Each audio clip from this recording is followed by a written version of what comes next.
Hello and welcome back to Ray's Gaming, and welcome to big new information about the monsters of Monster Hunter Wilds. I'm making this video just hours after the release date reveal trailer dropped. Very exciting, but let's talk about monsters specifically. In our new trailer, we had 3 new monsters directly revealed. We have their names and details about them, but we also have more small monster information and stuff to talk about in regards to what's been revealed already. Some things have been added to, essentially. So we're going to cover all the new monsters that we know in Monster Hunter Wilds so far, starting with the new ones in that new reveal trailer. And with our large monsters, let's start with this big whale, the new Leviathan, duna, which is the apex predator of the Scarlet Forest. This is its territory, and we're just intruders, is the description. It's adapted to water-rich environments, and it's sighted most often during the downpour. The downpour, then, is the official name for the weather system in the Scarlet Forest. Much like in our first locale, we had the sand tide, and its association to that apex monster, Railgun. So, apparently duna makes use of moisture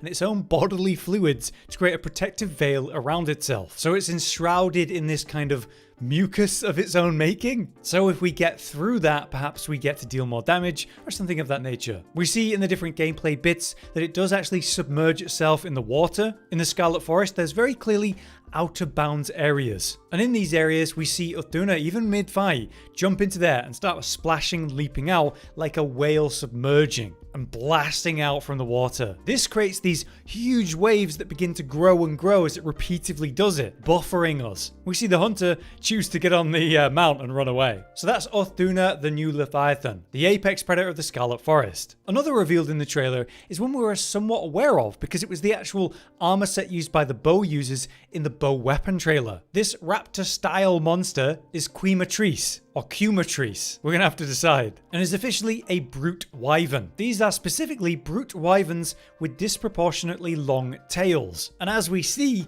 they spread a flammable substance and then ignite it by dragging the tail along the ground. So it's almost like it's coating itself in some sort of flammable oil and then ignites it as quick as it can using the terrain and the tail together. They can often be seen fighting with other smaller carnivores over carrion, which gives me very like Odogaron style vibes. Still, it's a very cool looking chicken style monster because while it has that kind of body of a raptor, we do see a chicken style comb on top of its head. So we've got a raptor chicken, I guess. And then lastly, for the new major monsters revealed in this trailer, we have arkveld, the white wraith, the flagship it would look like of this game. There is a lot to say about this monster. It is directly tied to the mysterious boy that's been hinted throughout the story stuff, and we have lots of different images of arkveld now. Its official description is a monster known among the commission as the White Wraith, described as having unique chain-like appendages extending from its wings. A species long thought to have been extinct though, its ecology remains shrouded in mystery. So take a look at this splash art that we're seeing. It's chained up to a wall. To me,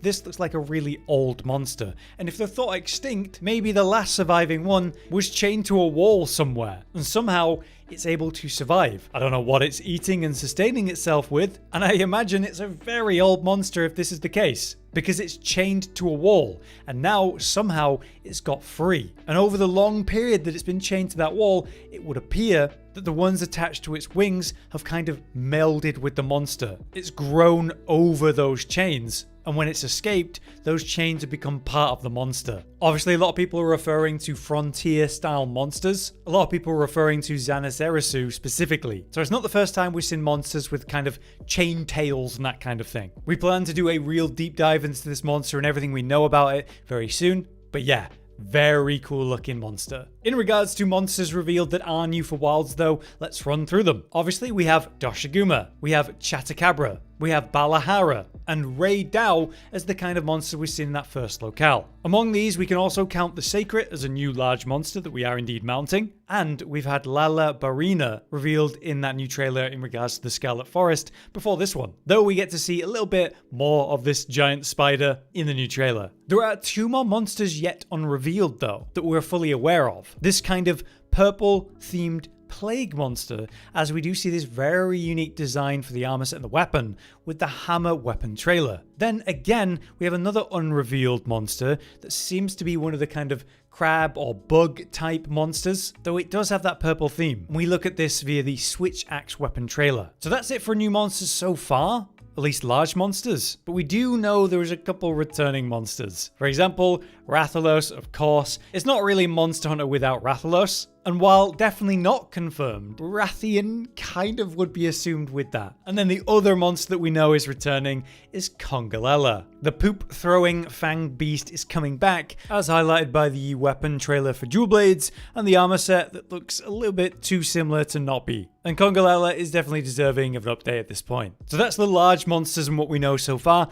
Let's now talk small monsters, of which we've looked at 3 new possibles in this new trailer. At about 37 seconds into the trailer, we have this section where things start to change, the terrain changes, we've started to got some spiky bushes and stuff, but in the water, there's what appears to be kind of piranha-style creatures. Josh believes these are new small Leviathan, or at least possibly. Josh was saying these remind him of barura. At least they look a little bit familiar from the tops. We don't really get a proper look at them, so that's speculation. What we do get a look at is a new kind of wind drake that is indeed eating this fish out of the air. As we are aware of the original wind drakes back from World, it makes sense to get a new kind over here too, in this very tropical section of the world. One other new small monster we're aware of then is the kind of wild palico, the Linean. And these are officially called wudwuds, and this is the wudwud tribe, and we're hanging out in the wudwud hideout, which would appear to be the kind of ruins of these interesting structures that you see throughout the trailer in the Scarlet Forest. Very vertical looking structures built up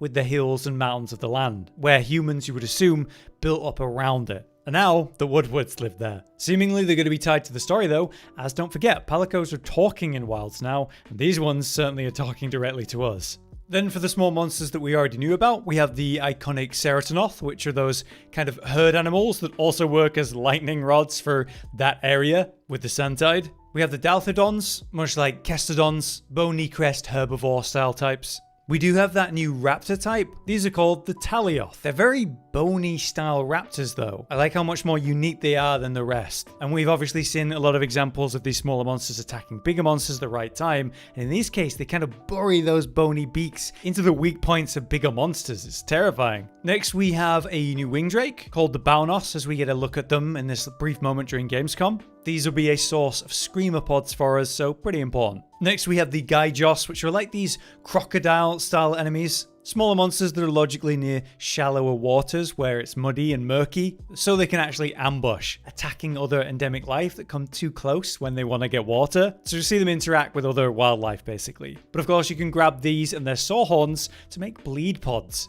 Thunderbugs are back, although I'm not sure if we can count these as small monsters anymore, or more like just endemic life that you interact with. These great thunderbugs are essentially, you use them, you activate them, and then if a monster runs into that, it can work essentially like a shock trap, which is pretty effective. In the past, Josh was telling me that these used to be something you could attack, and maybe even loot, so yeah, maybe more like endemic life, but still a small monster, I would say. Next, we have some new mosquito-style monsters called the bullock chi. How annoying will these be to deal with? We'll have to see. When looking at the base camps, you'll also notice that there are some monsters that are used in kind of unison with human life, kind of treated like pack animals. For example, Aptonoth are shown in the base camps, strong pack animals that will pull carts and, hold heavier stuff. Whereas the Murnos, the wing drakes from World, these appear to be back and they're hanging out on top of the tents. And I guess you could imagine these are still being used for transport purposes. And we'll see them again in base camps. Lastly, for small monsters that seem extremely likely, although we haven't had this one specifically confirmed,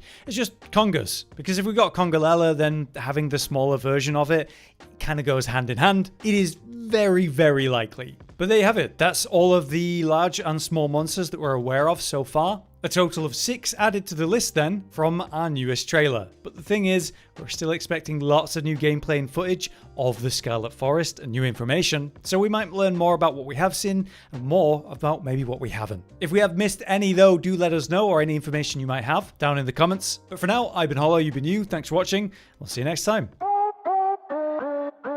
Josh, Cotton, and Hollow with the videos, dropping the humor like a hammer on your tippy toes, bringing entertainment on a daily arrangement to take our insanity and turn it into entertainment. Yes, I said entertainment twice, to reiterate that it is nice to look into your faces on a mostly daily basis when you let us in your homes to make the whole world a stage. Goodbye.